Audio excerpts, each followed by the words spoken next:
সিপাঝাৰত প্ৰশাসনৰ উচ্ছেদ অভিযান ফুহুৰাতলিত বেদখলমুক্ত কৰা হ'ল 2000 বিঘা ভূমি সিপাঝাৰৰ কুৰুৱা চাপৰিত সন্ধানহীন হোৱা আনন্দ দাস নামৰ লোকজনৰ মৃতদেহ বৃহস্পতিবাৰে উদ্ধাৰ হোৱাৰ পিছতেই এক উত্তপ্ত পৰিস্থিতিৰ সৃষ্টি হৈছিল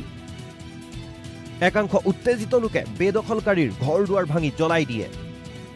আৰু তাৰ পিছতেই ফুহুৰাতলিত চলিল প্ৰশাসনৰ এক্সকেভেটৰ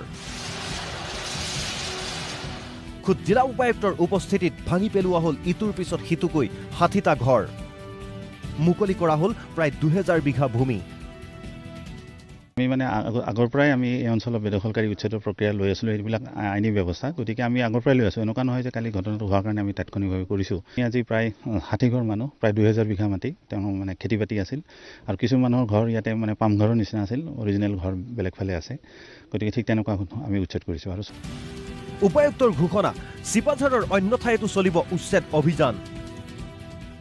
আনে নাগৰিক হেৰি কাৰণ বেদখলকাৰী নাগৰিক হ'লেও বেদখলকাৰী নাগৰিক নহ'লেও বেদখলকাৰী গতিকে মানে যিখিনি আমি আইন মই আগতে কৈছোঁ যে এটা আইনী প্ৰক্ৰিয়া আমি আইনী প্ৰক্ৰিয়াৰ মাজেদি গৈ উচ্ছেদ কৰিব লাগে গতিকে আমি সেইটো চাই পেলাই আমি বাকীখিনিও আমি আৰম্ভ কৰিম কোনোৱে যদি 10 বছৰ পূৰ্বে এই মাটি বেদখল কৰিছিল আন কোনোৱে আকৌ 2 বছৰ পূৰ্বেহে থিতাপি লৈছিলহি বহুত ঠাই আছে কিছুমান মানে বেদখল একেবাৰে নতুন যোৱা হয়তো 3 বছৰৰ ভিতৰত হৈছে কিছুমান বেদখল মানে যোৱা 2 বছৰত হৈছে কিছুমান হয়তো আৰু অলপ পুৰণি গতিকে ঠাই বিশেষে আৰু মানে এটা বৃহৎ এলেকা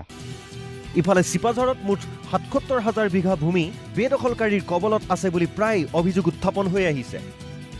কিন্তু প্ৰশাসনৰ মতে এই হিচাপ সঠিক নহয় যেটো কথা কৈ থকা হৈছে 77,000 বিঘা সেইটো নহয় তাৰমানে হেনেকুৱা নহয় হেয়া কিছু চৰঞ্চল আছে কিছু নদী আছে গতিকে সেই 77,000 বিঘা যেটো কথা চলি আছে সেইটো মানে সেই ফিগাৰটো শুদ্ধ নহয় ইফালে উচ্ছেদিত একাংশ লোকৰ মতে তেওঁলোকে এই মাটি আনৰ পৰা কিনিহে লৈছিল আমাৰ 15 বছৰ মান হৈছে তাৰ মানে ইয়াত আমি মাটি কিনি লৈছো কিনি লোৱা মাটিবিলাক ভাঙি দি আছে উচ্ছেদৰ সময়ছোৱাত সহস্ৰ আৰক্ষী বাহিনী হস্তম হৈ আছিল যদিও কোনো অপ্ৰীতিকৰ পৰিস্থিতিৰ সৃষ্টি নহল সিপাঝাৰৰ পৰা মনোজ আলীৰ সহযোগত কেমেৰা পাৰ্চন দীপাংকৰৰ সৈতে কৌস্তুভমণি কাকতিৰ ৰিপৰ্ট প্ৰতিদিন টাইম